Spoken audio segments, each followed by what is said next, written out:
రంగారెడ్డి జిల్లా ఇబ్రహీంపట్నం మండలంలో కొన్ని కేంద్రాల్లో పురుగులు పట్టిన రేషన్ బియ్యం కనిపించాయి. రామదాస్పల్లి, మల్శెట్టిగూడలో రేషన్ బియ్యానికి పురుగులు పట్టాయి. ఆ బియ్యం ప్రజలకు సరఫరా చేయడంపై సర్వత్రా విమర్శలు వ్యక్తమవుతున్నాయి. పేదలకు పురుగులు పట్టిన బియ్యం ఇస్తారా అని మండిపడుతున్నారు.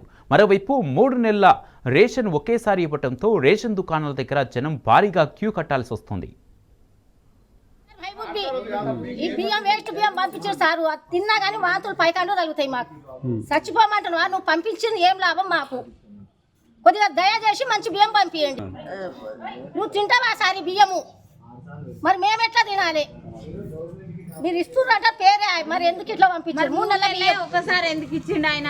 3 నెలల బియ్యం ఇట్లా పంపించి మంచిగా లేవు సార్. బియ్యం అయితే మీకు దండం పెడతాం, మంచి బియ్యం పంపిరు. మా పిల్లలు జల్లలు బతకాలండి. తెల్ల పురుగు అంత ఈ లక్క పురుగు ఉంది.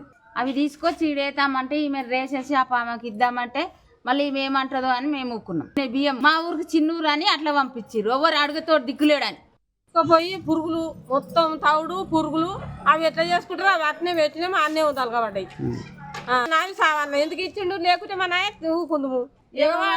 మంచిగా ఏం చేయాలి? మా ఊరికి